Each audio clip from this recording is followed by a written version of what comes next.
بالله من الشيطان الرجيم بسم الله الرحمن الرحيم لا حول ولا قوة إلا بالله العلي العظيم وصلى الله على سيدنا ونبينا وحبيب قلوبنا وطبيب نفوسنا وشفيع ذنوبنا أبي القاسم محمد اللهم صل على محمد وعلى محمد وصلى الله عليه وعلى آله الطيبين الطاهرين المعصومين ولعنة الله على أعدائهم أجمعين من يومنا هذا إلى يوم الدين جنة للمطيعين والنار للعاصين أما بعد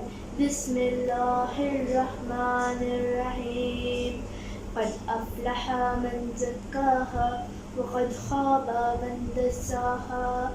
یہ جو سورہ شمس کی آیات میں نے آپ کے سامنے پڑھی ہیں، ان میں اللہ فرما رہا ہے جس نے اپنے نفس کو پاکیزہ کیا وہ کامیاب ہو گیا، اور جس نے اپنے نفس کو آلودہ کیا وہ برباد ہو گیا.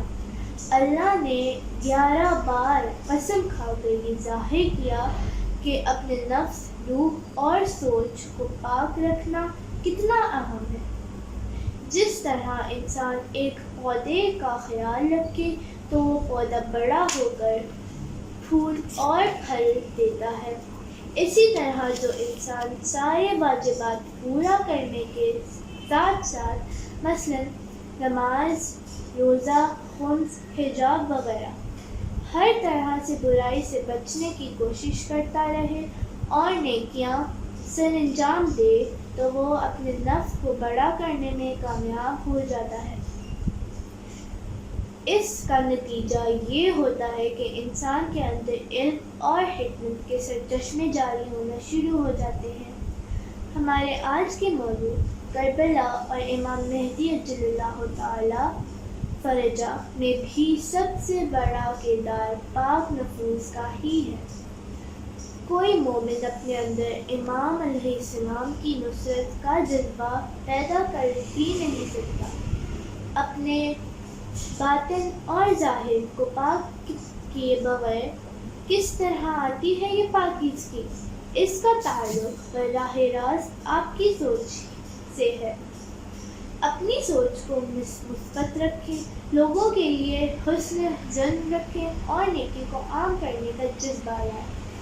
آج کے خود غرض معاشرے میں اگر ہر انسان صرف اپنا اخلاق بہتر کرے اور اپنے سے پہلے دوسروں کے بارے میں سوچنا شروع کر دے تو ہمیں یہ سمجھنا شروع ہو جائے گا کہ وہ کیسے کردار تھے جنہوں نے امام حسین علیہ السلام کی خاطر ان کی ایک آواز پر لبیک کہا اور تمام گھر بار چھوڑ کر ان کا ساتھ دینے کربلا پہنچے.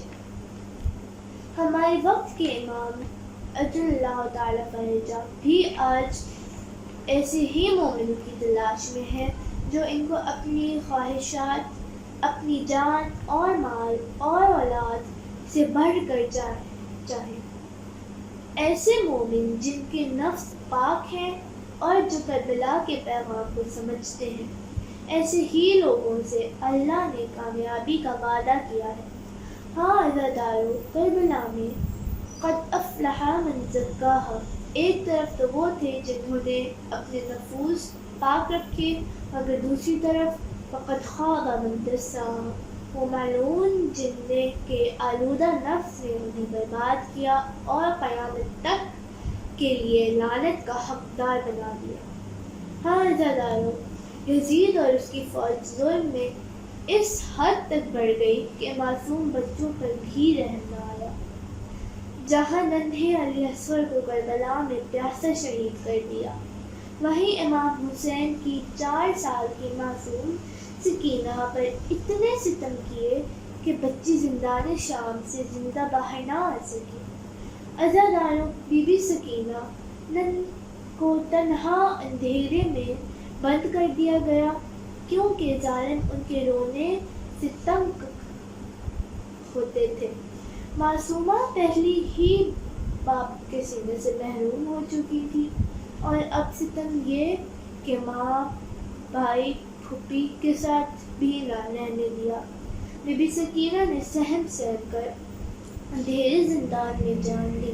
لعنت اللہ علی قوم الظالمین۔